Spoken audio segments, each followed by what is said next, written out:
It has been 10 years since I was forcibly bound by the system to enter the novel world and complete missions. Finally, I've been granted a chance to leave this world. Before I go, the system has given me 3 days, and during these 3 days, somehow, Laura and I have managed to get along peacefully. She asked me to move out of the house. I packed up and left immediately. She wanted to give Colin a piece of land worth 500 million yuan. I didn't hesitate to agree. Later, I even made a will, leaving everything I owned to my best friend. My friend questioned me about it. Laura looked utterly shocked. You made a will? For what reason?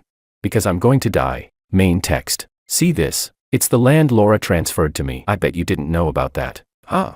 Colin waved the contract in his hand with pride, his gaze toward me full of mockery. My friend Joel couldn't hold back. That land is worth 500 million. It's part of the shared property between you and Laura. How could you just give it away? But before his words faded, the people around us burst into derisive laughter. Shared property? Please. He only got that money because he married Laura. You don't seriously think he has a claim to it, do you? Exactly. Everyone knows Laura's in love with Colin. This live-in husband is just a joke, still dreaming of Laura's fortune.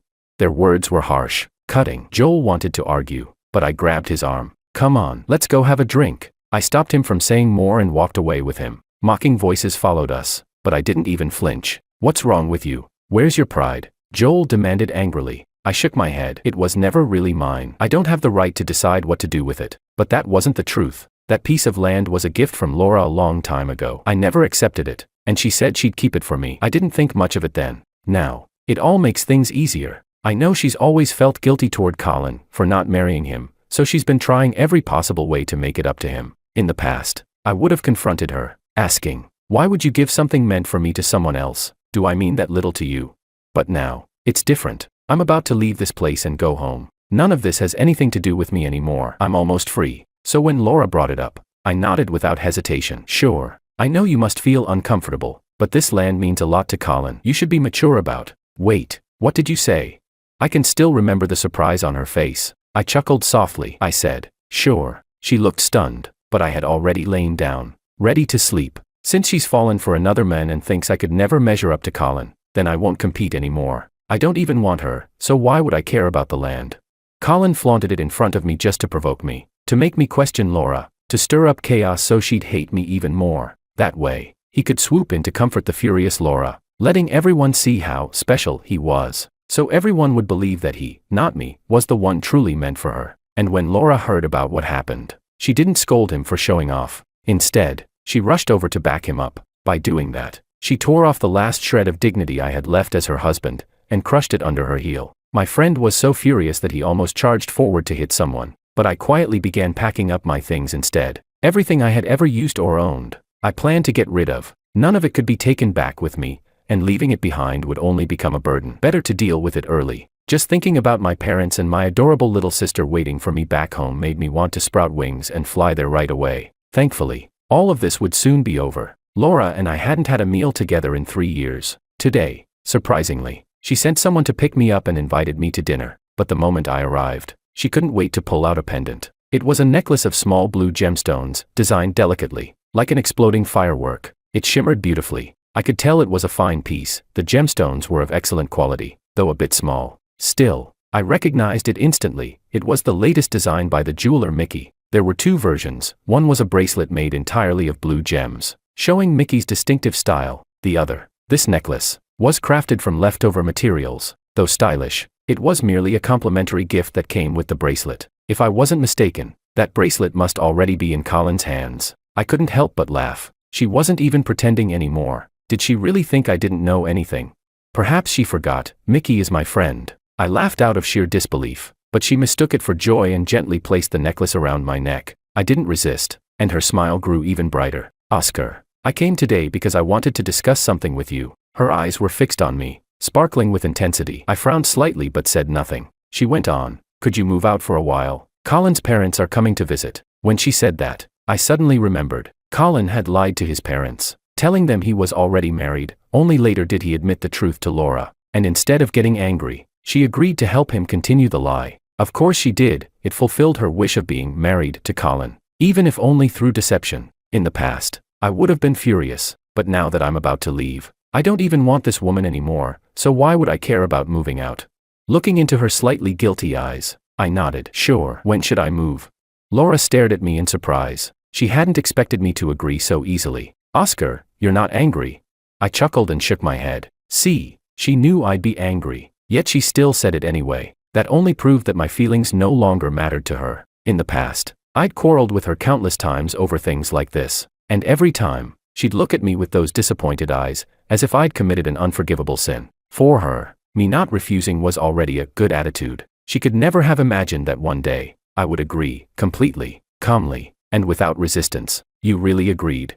Laura spoke again. Before I could answer, Colin rushed in, looking both anxious and excited. Oscar, thank you so much. I really didn't expect my parents to come all of a sudden. He looked at me with what seemed like gratitude, but Laura's gaze never left him, her eyes soft, her smile tender, as though he were her entire world. She didn't even spare me half a glance. I told you to wait for me outside, didn't I? She said, her tone light, almost teasing. Colin scratched his head with a shy grin. I just thought, it's been so long since I've seen Oscar. I wanted to come say hi, and besides, this request is a bit much. If you two started arguing, I'd be here to protect you right away. As he spoke, he reached for Laura's hand. The two of them looked deeply into each other's eyes, oblivious to everything around them. Laura leaned into his embrace, obedient and gentle. Don't worry about me. How could I not?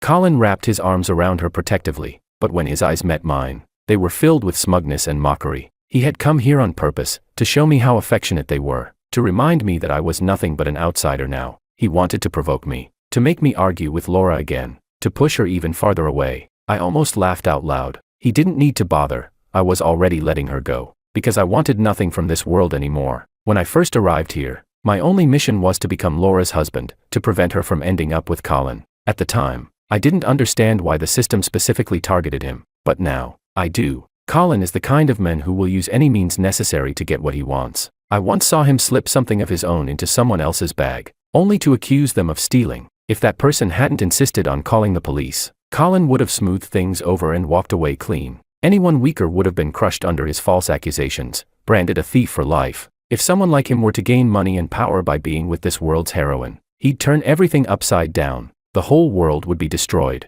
It took me years, and no small amount of effort, to finally marry Laura. Her identity is special, so she couldn't just marry or divorce freely. Her marriage had to remain stable, or her company would suffer. Her grandfather liked me too, so he would never have allowed her to divorce. But the most important thing was that, when Laura and I got married, she truly loved me. She even stood in front of the media and declared that she would never divorce, that I was the only one for her in this lifetime. Back then, I thought I'd found something real. I thought I was the happiest man in the world. So when the system told me my mission was complete, I didn't leave right away. I chose to stay. I never expected that two people who once loved each other so deeply could grow to hate the sight of one another. It all happened so quickly, before I even realized it. Her eyes were already filled with Colin, and I had become nothing but the unwanted extra in their story. Pulling myself out of my thoughts, I packed my belongings and checked into a hotel. I wasn't planning to stay long anyway, no need to rent another place. I threw away the things I didn't need, and donated all the valuable ones to an auction. After they were sold, the proceeds would be donated to people in need. I had just lain down when my phone rang. It was Laura. Her voice sounded hesitant, as though she couldn't decide whether to speak. If it's nothing urgent, I'm going to sleep, I said calmly. I just wanted to spend this last day in peace, and then disappear quietly. But apparently, my tone didn't sit well with her. Her voice grew cold. Oscar, what kind of attitude is that? You're just a live-in husband. Do you even understand your place? Her words stabbed straight into my chest. I wanted to marry her, but she'd said her family needed an heir. So I agreed to become the live-in husband. Back then, I thought, as long as I can marry her, that's enough. But now, somehow, I'd become the ungrateful one. Of course I understand, I replied, forcing my voice to stay steady. What exactly do you want me to do? Sensing that she had the upper hand, Laura spoke sharply, as if issuing an order. In that case, come over and be a housekeeper for a few days. When Colin's parents leave, then you can rest. For a moment, my head went blank. I'd imagined many reasons she might call me, but never this. She wanted me to serve Colin's parents. Laura, do you even hear yourself right now? I clenched my teeth, forcing the words out, but she only let out a cold laugh. What's wrong? Will working as a housekeeper kill you? Fine, I'll pay you 200,000 yuan. Is that enough? No. Then 500,000. It's only for 2 days. Don't push your luck. Her tone turned sharp, like a knife, clean and merciless, and my heart felt like it was being carved open by a dull, rusted blade, tearing, scraping, until all that was left was pain. Forget it, I said hoarsely. I'll go. So I returned to the villa, not as a husband, but as a servant. Once I'd finished tidying up the last of my things, I quietly took my place beside the dining table, standing there as Laura and Colin's family enjoyed their meal. Today was the day I would leave this world. I just wanted to get through it quietly, then return to my family, to my real home. I told myself, this was all just a dream. I took a deep breath, forcing my emotions down. Then, smack! A burning pain spread across my cheek. Instinctively, I raised a hand to my face, staring in disbelief at the old woman before me. It was Colin's mother. Her expression was one of pure disgust. So this is the standard of housekeepers in big cities. There's a hair in my soup. I glanced at her bowl. Indeed, there was a hair floating in it, but it wasn't mine. My hair was straight and black. This one was light brown and curly. It was Colin's. Just as I was about to speak, Laura's voice cut through the air. How can you mess up something so simple? You even let hair fall into the soup. Colin followed up right away, his tone full of false righteousness. I know you think I'm not good enough for Laura. If you've got a problem, take it out on me, but how dare you disgust my parents like this? They don't visit often. How could you? Laura's anger boiled over. I really thought you'd improved lately, but clearly, you're still the same. Apologize. Her eyes locked on me, overflowing with disappointment. I couldn't help but laugh, bitterly, helplessly. From the start until now, did you even look at the hair? Do you even know what happened before you judge me? She froze for a moment, then her tone sharpened like a blade. So now you're trying to blame me? That's your attitude? Have I been too lenient with you all this time? Is that why you've become so arrogant? How dare you talk back at a moment like this? You've truly disappointed me, Oscar. Laura's expression was cold, distant. Go take your punishment yourself. At her house, even servants had to follow strict family rules. Mistakes meant punishment. And at this moment, she looked at me with nothing but disgust. My heart clenched painfully. So you really do see me as just a servant now? But tell me, Laura, who should really be the disappointed one here? I stared at her calmly, my tone eerily relaxed, because by now, I was done. Completely, utterly done. Laura, I said quietly. Anyone with eyes could tell whose hair that is, but you didn't even try. You only saw what you wanted to see. You've become absurd, no morals, no limits, and worst of all, no mind of your own. But it doesn't matter anymore, because there's no reason for us to argue about right or wrong anymore. From this moment on, we have nothing to do with each other. You and I, even in life or death, will never meet again. Everything I had buried in my heart finally spilled out. Laura stared at me, stunned, as if she couldn't comprehend what she had just heard. Her lips trembled, but no words came out. Then I reached for the fruit knife on the coffee table, and before anyone could react, I dragged the blade across my throat. Warm blood gushed out. My body hit the ground hard. Darkness swallowed everything. System alert. Host in mortal danger. Forced disconnection initiated. Laura's face was splattered with blood, my blood. She blinked blankly, disbelief clouding her eyes as she stared at the body on the floor. Oscar, stop joking around. This isn't funny. Her legs gave way as she crawled toward me. Trembling, she pressed her hand under my nose. No breath. Her eyes widened in terror, and she fell back with a scream. No, Oscar, you can't be dead. Get up. You promised me, you said you'd always stay by my side. What are you doing now? Laura shook my lifeless body, over and over, tears streaming down her face. The room was silent. No one dared to speak. Even Colin's parents looked terrified, desperate to turn away, but too afraid to move. They could only stand there, watching as Laura clung to my corpse, refusing to let go. It wasn't until the very end that Colin, trembling all over, finally shuffled to Laura's side. He gently patted her shoulder. Laura. Oscar. He's dead. No, impossible. Laura violently shoved his hand away, glaring at him with fury. Oscar loved me so much. How could he ever leave me? He said he would never abandon me. To be fair, she was right. I once said I would never leave her, even when she was a poor college student, cast out by her family and living under restrictions. I stayed by her side, supporting her through everything, to provide for us both. I worked 3 different jobs at once, sleeping barely 3 or 4 hours a night. Every day, she would tidy up the house and wait for me so we could have dinner together. Under the dim, yellow light, we would hold each other close. She'd whisper, Oscar, I'll take back everything that belongs to me. I'll repay you 1,000 times over. I'll never let you work this hard again. Though exhaustion burned through me, every muscle aching and screaming, I still smiled, pulling her into my arms. My Laura is so capable, you'll definitely make it happen. I was the one who walked beside her for 12 long years. In those 12 years, we fell, we fought, we struggled, and finally, we rose to the top together, and our love only grew stronger, unbreakable. But now, I lie in her arms, my blood soaking through her clothes. Memories flood her mind, and her tears fall uncontrollably, rolling down her cheeks and landing softly on my face. Colin, who had just been excited about my death, thinking he could now have Laura all to himself, never imagined that she would lose herself in grief because of me. My daughter-in-law, what are you doing? Colin's mother scolded sharply. You and my son Colin are husband and wife. How could you cling to another man like that? Colin's mother, of course, instinctively believed Laura had betrayed her son, but Laura, still lost in sorrow, slowly lifted her head, and saw Oscar's mother standing there. It's you. This is all your fault.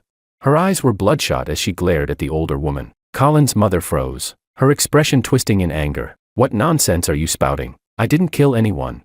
It was your family that insisted on moving in. You're the one who accused Oscar, over a single hair. And that hair was your son's. Her gaze swept coldly across the few people before her. Colin's mother recoiled, terrified by Laura's blood-stained, feral appearance. Colin's father quickly stepped in front of his wife. Didn't you just side with us earlier? Dad. Colin interrupted sharply, stopping him. You two should go clean up and get some rest first. After a reluctant pause, his parents left. Colin then crouched in front of Laura. Oscar's gone. Let him rest in peace. Colin, Laura's voice was eerily calm. That hair, it was yours, wasn't it? Her eyes locked onto him with a quiet madness that made Colin's heart seize in terror. At the same time, in another world, I clutched my neck and screamed as I jolted upright. Before my eyes was a scene both familiar and strange. I hadn't been back here for over a decade, yet everything was still spotless, immaculate as ever. Even the books on the desk looked exactly the same as they used to. I stared at the mirror in disbelief. I'm back. Didn't I tell you to go to bed early? You stayed up all night again, and now you're screaming like a banshee. My mother walked in, holding a cup of warm milk. With the same gentle familiarity, she set it down on the table. Drink it. I didn't even touch the milk. I rushed forward and threw my arms around her. Mom, I missed you so much. I truly, deeply missed my family. It had been 12 long years, 12 years struggling alone in another world. I had endured endless hardship, only to meet such a tragic end. But now, things were different. I was back where I belonged, back with my family. You little rascal, my mom scolded, smiling. You're all sweaty. Go take a shower, you still have to visit your sister at the hospital. Her voice was so vivid, so real, that I knew this wasn't a dream. My sister had been born with a congenital heart defect. She needed expensive treatment. Fortunately, our family wasn't completely broke. We could still afford her medical bills, but without a matching donor, her condition would eventually become irreversible. Thankfully, I realized that while I'd spent 12 years in that other world, barely a few days had passed here. Using everything I had learned over there, I could make money, lots of it, and find a way to get her the heart she needed. To help my sister recover, I threw myself into stock trading and entrepreneurship, moving with fierce determination. I never forgot to visit her in the hospital from time to time, keeping her company, reminding her she wasn't alone. Within a month, I had started to forget the events of that other world, letting them fade quietly into memory. But I never expected to be pulled back into the system's dimension once again. Why am I here again? I already completed my mission. System, I want to go back.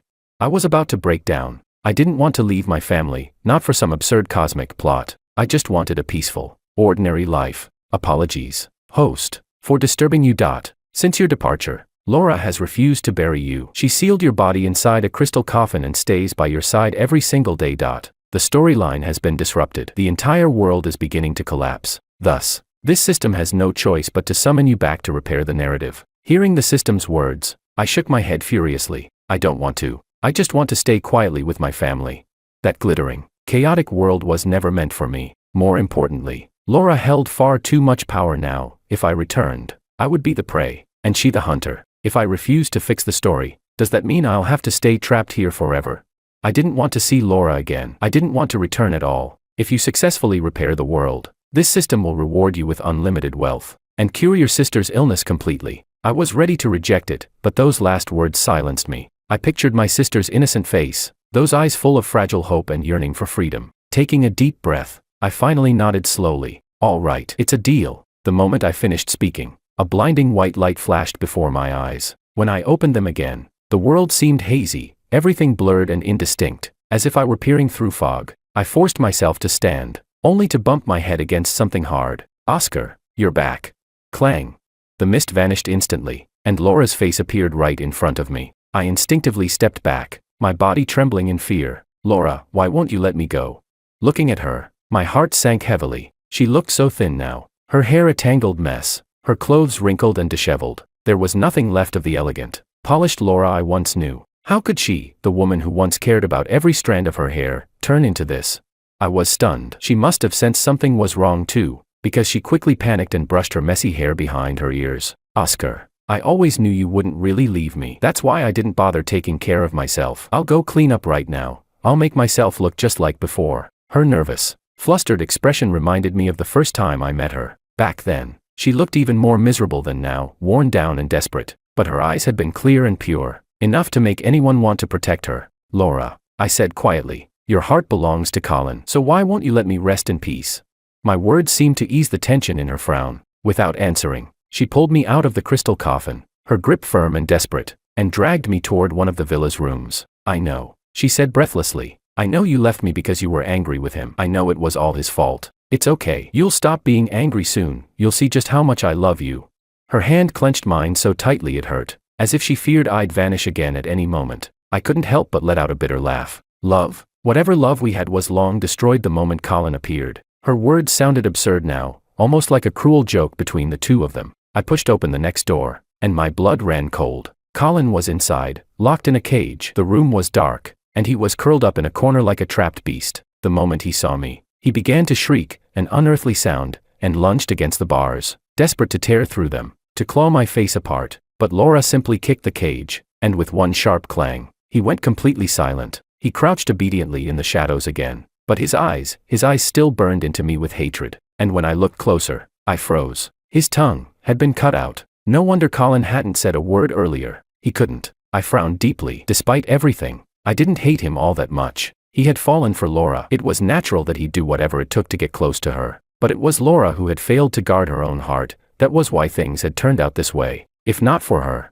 Colin wouldn't have grown so arrogant, so reckless. When she loved him, she gave him everything he wanted. But when she stopped loving him, he was nothing. Less than nothing. Even a dog's worth depended on her mood. I had already witnessed how ruthless she could be, and though I felt no pity for her anymore, I couldn't help but sigh at Colin's fate. Seeing my expression, Laura tugged on my arm and turned me away. Don't look at him, she said coldly. He's too ugly. She dragged me into the living room, pushed me down onto the couch, and handed me a document. Sign it, she said flatly. I frowned. The moment I glanced at the paper, my face froze in disbelief. It was a share transfer agreement. She wanted to give me all her company shares, but I had zero interest in any of that. This was nothing but another one of her tricks to keep me trapped by her side. Once the shares were under my name, I'd become the target of everyone's resentment, hunted, pressured, and hated. Laura, I said, my voice cold. I'm not Colin. I don't care about your money. I don't want any of this. Just let me go. But she clutched my hand tightly, her grip trembling with obsession. Go? Where could you possibly go? Are you planning to leave me again? I won't let you go. We're meant to be together, forever. We'll have children. We'll build a happy family together. No. I didn't want that kind of happy family with her. I already had a family, my parents and my little sister. They truly loved me. That was what happiness meant. Here, there was nothing but fear and suffocating loneliness. I would never stay here, never. When she saw I didn't reply, she mistook my silence for acceptance. Laura reached out to grab my hand again, but I pulled away sharply. Undeterred, she caught my wrist once more, her voice shaking. I know you're still mad at me, but I'll prove my love for you with everything I have. I'll give you everything you like, everything you want. Just forgive me, please. Don't be angry with me anymore. Okay. Everything I like? She still didn't understand. She never had. The food, the drinks, the gifts, they were all things I had chosen for her, not for myself. She never once cared to learn what I liked. As for money, I'd already left all of mine to my best friend before I came back. I couldn't take it with me anyway. It was just a number, nothing more. The only reason I returned this time was to save my sister's life. Forgive you, I said, my voice like ice. No, I will never forgive you. I threw the pen onto the table and turned toward the bedroom without looking back. I didn't want to see her face anymore. I didn't even want to breathe the same air. But instead of leaving, she followed me to the doorway. I know you're still angry, she said quickly, but that's okay. We'll be fine soon. I promise. You're only upset because of Colin, but I swear, my heart belongs only to you. When I give birth to our child, everything will be perfect again. Her words made my blood run cold. I wanted to scream at her, to tell her to get out. She was completely insane. Ever since I came back from the dead, she had me under constant surveillance. She had every sharp object removed from the house, terrified I'd try something. She followed me everywhere, glued to my side every waking moment. She kept showering me with gifts, houses, cars, everything she owned, transferring them all into my name as if money could buy my love, but all it did was draw suspicion. The company's shareholders were furious. "This is a board meeting." One of them snapped. "Why did you bring him here? What if confidential information gets leaked?"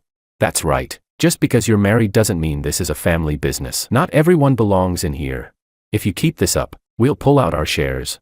Laura swept her cold gaze across the room. "You want to withdraw your shares?" she asked, her tone icy. "Go ahead, if you can bear to, but if you can't, then get on your knees and apologize to my Oscar." The entire boardroom fell silent. Everyone was stunned. The man she had just humiliated was one of the company's earliest investors, someone who had been there since the very beginning. If he pulled out now, the consequences would be catastrophic. Even I hadn't expected her to say something so outrageous. "What are you doing? Have you completely lost your mind?" I hissed. Before I could say another word, Laura clutched my hand tightly, her expression hardening. "Baby, don't worry. As long as I'm here, no one will ever insult you again." Her voice was sharp enough to cut glass, and the way she looked down on everyone made her enemies in an instant. Though I refused her demand that the shareholders apologize to me, trying to smooth things over temporarily, it didn't change anything. They still couldn't stand me. They believed that my presence was a threat to the company's future, and more than that, they could no longer recognize her. The woman standing before them was not the calm, brilliant leader they once followed. So, they united together. They formally demanded that Laura remove me from the company, and they opposed the transfer of her shares to me. But the more they opposed her, the more she fought back. She began buying out their shares, one by one, using ruthless tactics to force them into submission. A few who resisted were framed and destroyed, and when someone tried to challenge her again, she threatened coldly, "If anyone dares stop me again, I'll make sure they lose everything." After that, no one dared to speak another word. I never accepted the shares, but that didn't stop her from parading me around everywhere, to banquets, business meetings, and public events, as if she were announcing to the world, "This man is mine. No one is allowed to touch him." At an auction, she even lit up the headlines by bidding an outrageous price for a diamond bracelet, just to give it to me. The media exploded with reports, and perhaps because I stayed by her side quietly, she seemed calmer for a while, as if she had found a fragile sense of peace again. For a brief moment, she almost looked like the woman I once loved, but whenever something involved me, that old madness would flare up again,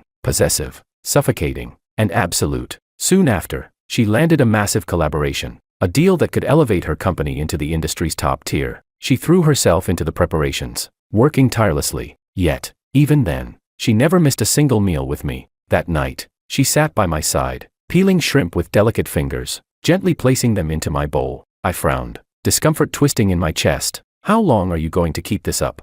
She didn't respond, as though she hadn't heard me. "Here," she said softly. I took out all the fish bones. "Laura," I said, staring at her, "have you forgotten? This place, it was supposed to be where our child lived." I pointed to her abdomen. Her face went pale in an instant. Of course she hadn't forgotten. Back then, our relationship had been perfect. The company was thriving. Everything seemed to align: time, fate, and love. And in her belly, there had been a small life, quietly growing, until she met Colin. Her heart wavered. She started spending time with him, walking his dog, laughing in the sunlight. And one day, that dog yanked too hard on the leash. She fell, and with that fall, our child was gone forever. Back then, she hadn't cared, or rather, she had thought losing that child was a good thing. Without the baby, nothing would stand between her and Colin. But now, she regretted it more than anything. "I know," Laura said softly, tears welling in her eyes. "It was my fault. I was careless. But if you're willing, if you'll forgive me, I can give you another child right now."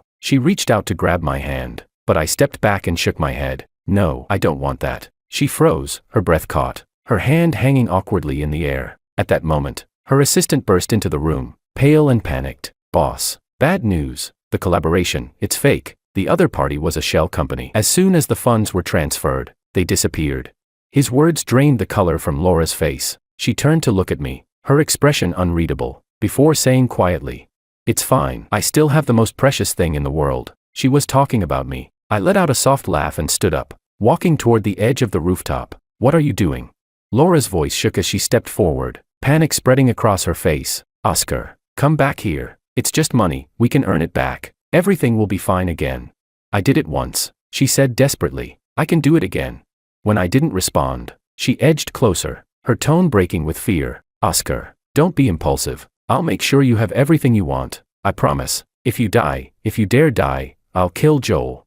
Her scream echoed against the rooftop walls. For a moment, I hesitated. Then I reached out a hand toward her. Relief flooded her features as she rushed forward, gripping my hand tightly. I looked at her and smiled faintly. So it really comes down to this, doesn't it? What do you mean? Before she could react, I pulled her sharply toward me, and together, we fell. The world spun violently around us. The wind howled past my ears. In freefall, I let go of her hand. Laura reached for me, fighting against the air, her face twisted in panic, but no matter how she struggled, she could never quite reach me. A sharp pain tore through my body, and then, nothing. Darkness swallowed everything. When I opened my eyes again, a familiar voice spoke softly in my mind. Congratulations, host. Mission complete. Returning to the real world. Rewards have been issued. Please collect them at your convenience. I blinked. Then I heard my mother's voice, warm, trembling, full of concern. How are you feeling now? She asked. I understand you're worried about your sister, but she's already in surgery. What would we do if something happened to you too? Her words confused me for a moment, but she kept talking gently. You can't keep pushing yourself like this. If your sister wakes up and doesn't see you there, she'll be heartbroken. I nodded slowly, realizing what had happened. I had collapsed while taking care of my sister. Tears blurred my vision as I wrapped my arms tightly around my mother. Don't worry, Mom, I whispered. I'm okay now. The surgery was a success. My sister survived. And finally, after all those years of pain, loss, and madness, our family was whole again. We were together, peaceful, happy.